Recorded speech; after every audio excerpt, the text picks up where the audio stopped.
മാന്യപ്രേക്ഷകർക്ക് നമസ്കാരം. അഖിലേഷ് യാദവ് സഭയിൽ നിന്ന് വിളിച്ചു പറഞ്ഞത് നിങ്ങൾ കേട്ടില്ലേ? നിങ്ങൾ മുസ്ലിം സ്ത്രീകൾക്ക് സംവരണം വേണമെന്നാണ് വിളിച്ചു പറയുന്നത് സഭയിലേക്ക്. ഇത് നമ്മുടെ കേരളത്തിലെ എത്ര മാധ്യമങ്ങള് ചർച്ച ചെയ്തു. ഇതിനൊക്കെ ചുട്ട മറുപടിയുമായിട്ട് അമിത്ഷാ 2 ഘട്ടത്തില് ഈ രംഗത്തെത്തിയിട്ടുണ്ട്.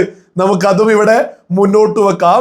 എന്റെ ലളിതമായിട്ടുള്ള ഒരു ചോദ്യ, ഹിന്ദു സ്ത്രീകൾക്ക്, ഹിന്ദു വനിതകൾക്ക് സംവരണം വേണമെന്ന് ഏതെങ്കിലും ഒരു BJP നേതാവ് ഇതുപോലെ പറഞ്ഞിരുന്നെങ്കിൽ നമ്മുടെ കേരളത്തില് ഏജാതി ചർച്ച നടക്കായിരുന്നു.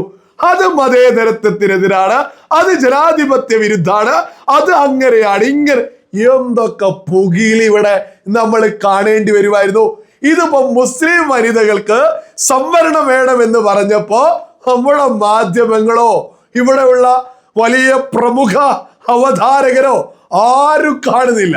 ഇപ്പൊ ജനാധിപത്യത്തെ കുറിച്ച് ആർക്കും പറയണ്ട, മതേതരത്വത്തെ കുറിച്ച് ആർക്കും പറയണ്ട, ഒന്നിനെ കുറിച്ച് ഒരക്ഷരം പറയണ്ട. അത് കിട്ടുകയാണെങ്കിൽ അങ്ങ് പോരട്ടെ എന്ന് ഇതിന് ചുട്ട മറുപടി അമിത്ഷാ ആദ്യം കൊടുത്തത് ഞാനിന്ന് ഇവിടെ കൊടുക്കാം. നിങ്ങൾ അതൊന്ന് കേട്ടോക്കൂ. समाजवादी पार्टी सारी टिकटें मुस्लिम महिलाओं को दे दे, हमें कहाँ आपत्ति है, हमें कोई आपत्ति नहीं है. നിങ്ങൾ കേട്ടില്ലേ? വളരെ സുന്ദരമായിട്ടാണ് അദ്ദേഹം മറുപടി പറഞ്ഞിട്ടുള്ളത്. ഞാനൊന്ന് വായിച്ചു കേൾപ്പിക്കാം. ബഹുമാനപ്പെട്ട സമാജ്വാദി പാർട്ടി ഈ എല്ലാ ടിക്കറ്റുകളും മുസ്ലിം സ്ത്രീകൾക്ക് നൽകണം. ഞങ്ങൾക്ക് എവിടെയാണ് എതിർപ്പുള്ളത്? ഞങ്ങൾക്ക് എതിർപ്പൊന്നുമില്ല.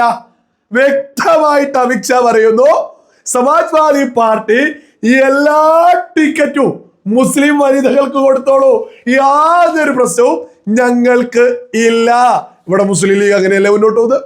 പൂർവ്വ സംവരണ സീറ്റ് അല്ലാത്ത എല്ലാ സീറ്റിലും ഇവിടെ ബഹുഭൂരിപക്ഷം 99% മുസ്ലിം ലീഗ് അങ്ങനെ തന്നെയല്ലേ മുന്നോട്ട് പോകുന്നത്? എന്നിട്ട് ഇവിടെ ആരെങ്കിലും എന്തെങ്കിലും ബഹളം ഉണ്ടാക്കുന്നുണ്ടോ? ആരെങ്കിലും എന്തെങ്കിലും പ്രശ്നം ഉണ്ടാക്കുന്നുണ്ടോ? ഇല്ലല്ലോ. അതിന് യാതൊരു പ്രശ്നമില്ല എന്നുള്ളത് കൃത്യമായിട്ട് പറയുന്നു. ഇതൊക്കെ ഒരു മതപാർട്ടിയാണ് എന്നുള്ളത്, മുസ്ലിം ലീഗ് എന്താണ് എന്നുള്ളത് സകല മലയാളികൾക്ക് അറിയാലോ. അപ്പോ മതപാർട്ടിയായിട്ട് മുന്നോട്ട് പോകുന്നു എന്ന് ബോധമുള്ള ആളുകൾ തിരിച്ചറിയുമെന്ന് മാത്രമേ ഉള്ളൂ. അല്ലാതെ BJPക്ക് യാതൊരു പ്രശ്നമില്ല എന്നുള്ളത് കൃത്യമായിട്ട് അമിത്ഷാ പ്രഖ്യാപിച്ചിരിക്കുന്നു.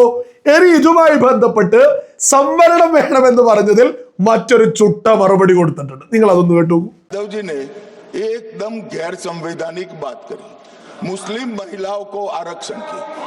मान्यवर, हमारा संविधान किसी भी प्रकार के धर्म के आधार पर आरक्षण की कतई मंजूरी नहीं दे रहा.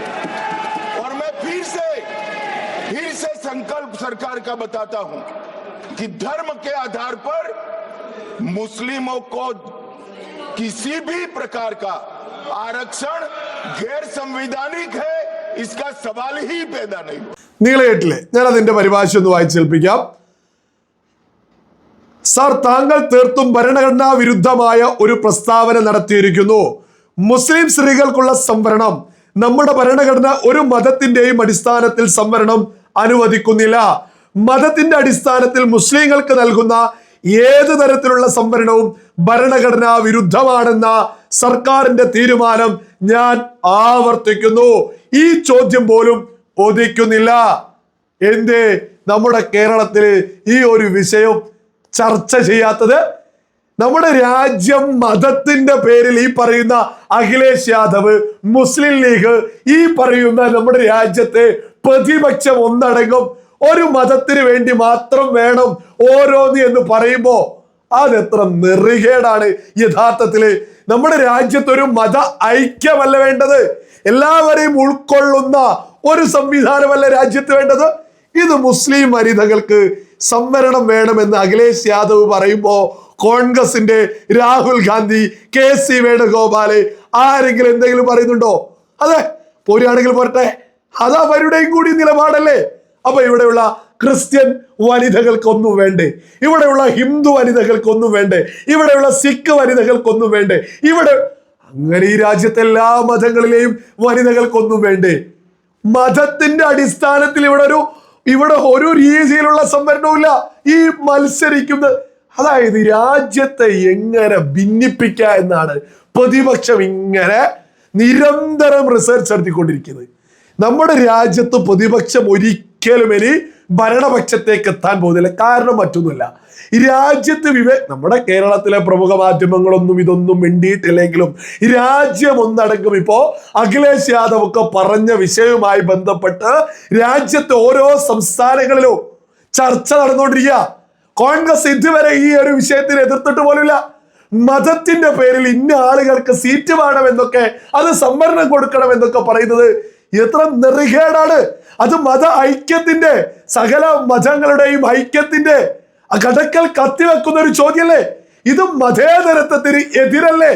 എന്തേ നമ്മുടെ കേരളത്തിലെ മതേതരക്കാരെന്ന് 4 നേരവും 24 മണിക്കൂറും വിളിച്ചു പറയുന്ന ഒരു മാധ്യമവും ഇതിനെക്കുറിച്ചൊരു ചർച്ചയും ചെയ്യാത്തത്? വെറുതെ അല്ല കേട്ടോ. രാജ്യത്തിന് കോൺഗ്രസ് ഒരിക്കലും, രാജ്യത്തെ പ്രതിപക്ഷം ഒരിക്കലും ഭരണത്തിലെത്താൻ പോകുന്നില്ല. ഇതൊക്കെ വിവേകത്തോടു കൂടി ചിന്തിക്കില്ലേ? ഇതെന്താണ്, ഇതൊരു മതത്തിന് വേണ്ടി മാത്രമുള്ള പ്രതിപക്ഷാണോ? ഇതിപ്പോ നമ്മുടെ രാജ്യം ഓപ്പറേഷൻ സിന്ദൂർ നടത്തിയ സമയത്തും പാകിസ്ഥാനൊപ്പം, ഇതിപ്പോ ഈ പറയുന്ന കോൺഗ്രസിന്റെ കൂടെ മുസ്ലിം ലീഗ്, അഖിലേഷ് യാദവ് ആണ് ഇങ്ങനെ. ഇത് ഒരു അല്ലെ കോൺഗ്രസ്സുകാർക്ക് അത് കോൺഗ്രസിലുള്ള ആത്മാഭിമാനമുള്ള യഥാർത്ഥ മതേതരത്വം ഉയർത്തുന്ന, സത്യസന്ധമായി പറഞ്ഞു ഉളുപ്പുള്ള ഏതൊരു മനുഷ്യനും തോന്നുന്നില്ലേ ഇതൊക്കെ ഒരു ചെറ്റത്തരമാണ് ഈ ചെയ്തുകൊണ്ടിരിക്കുന്നത്? ഇതെത്ര ഊളത്തരമാണ് ഈ അഖിലേഷ് യാദവ് ഒക്കെ വിളിച്ചു പറയുന്നത്? തങ്ങളുടെ മുന്നണിയിലെ ഒരു പാർട്ടി പ്രധാനപ്പെട്ട നേതാവ് ഇതൊക്കെ പറയുന്നത് ശരിയല്ല എന്ന് കോൺഗ്രസ് എന്തുകൊണ്ടാ നിലപാടെടുക്കാത്തത് എന്ന് ഒരു കോൺഗ്രസ്സുകാരനും തോന്നില്ലേ? ഒരു യഥാർത്ഥ മതവിശ്വാസികൾക്കും തോന്നില്ല. അത് ഹിന്ദു ആയിക്കൊള്ളട്ടെ, ക്രിസ്ത്യാനി ആയിക്കൊള്ളട്ടെ, മുസൽമാൻ ആയിക്കൊള്ളട്ടെ, ഈ കോൺഗ്രസുമായി ബന്ധപ്പെട്ട് പ്രവർത്തിക്കുന്ന ഏതൊരു മതത്തിലെ ഏതൊരു യഥാർത്ഥ വിശ്വാസിക്ക് തോന്നുന്നില്ലേ ഇതൊക്കെ ഒരു നെറികേടാണ്, ഇതൊക്കെ ഒരു പ്രീണിപ്പിക്കലാണ്, ഇതൊക്കെ ഒരു നെറികേടാണ്? ഈ 2026 പ്രതിപക്ഷം മതം പറഞ്ഞല്ലേ വോട്ട് പിടിക്കാൻ തുനിഞ്ഞിറങ്ങുന്നത്? ഈ പ്രതിപക്ഷം നമ്മുടെ രാജ്യത്ത് എന്ന് അധികാരത്തിലെത്തുമെന്നാ കരുതുന്നത്? ഈ രാജ്യത്തെ ജനത പുച്ഛിച്ചു തള്ളില്ലേ? ഈ രാജ്യത്തെ ഹിന്ദുവും മുസൽമാനും ക്രിസ്ത്യാനിയും ഒറ്റക്കെട്ടായിട്ട് നീ പറയുന്ന ഈ പ്രതിപക്ഷം നിരന്തരം മതം. കോൺഗ്രസ് എക്കാലത്തും കേരളത്തില് വിജയിച്ചിട്ടുള്ളത് മതം പറഞ്ഞ, മുസ്ലിം ലീഗിനെ കൂട്ടി സകല മുസ്ലിങ്ങളെയും ഒപ്പം നിർത്തുക എന്നാണ് മണ്ടൻ കോൺഗ്രസ്സുകാർ കരുതി മുന്നോട്ട് വന്നത്.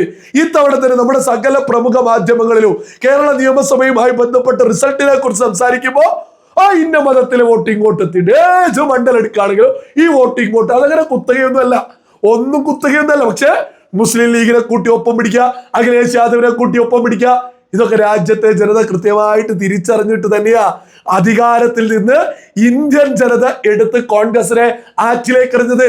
ഇനിയും കോൺഗ്രസ് ഒന്നും ഒരിക്കലും അധികാരത്തിലെത്താൻ പോകുന്നില്ല. കേരളത്തിലെ മാധ്യമങ്ങൾ ഇതൊന്നും ചർച്ച ചെയ്തിട്ടില്ലെങ്കിലും ഈ രാജ്യം ഒന്നടങ്കം ഇത് ചർച്ച ചെയ്തുകൊണ്ടിരിക്കുക. ഇത് പച്ച വർഗീയതയാണ്. അഖിലേഷ് യാദവ് ഒക്കെ മതത്തിന്റെ പേരിൽ ഉയർത്തിപ്പിടിച്ച് വോട്ട് പിടിക്കാൻ ഈ തെണ്ടുന്ന രീതിയൊക്കെ ഇതൊന്നും പ്രമുഖ മാധ്യമങ്ങൾ കാണുന്നേയില്ല. ഇതൊക്കെ വിവേകമുള്ള സകല മലയാളികളും തിരിച്ചറിയാം. കോൺഗ്രസ് ഈ അഖിലേഷ് യാദവിനെയും മുസ്ലിം ലീഗിനെയൊക്കെ ഒപ്പം കൂട്ടി കോൺഗ്രസ് അങ്ങ് തകർന്ന് തരിപ്പണാവും എന്നുള്ളതാണ് സകല ആളുകളും തിരിച്ചറിയേണ്ടത്. വിവേകമുള്ള മലയാളികളൊക്കെ നമ്മുടെ കേരളത്തിൽ നിന്ന് കോൺഗ്രസിലേക്ക് എടുത്ത് ആറ്റിലേക്ക് എറിയേണ്ട സമയമൊക്കെ ഒരുപാട് അതിക്രമിച്ചു.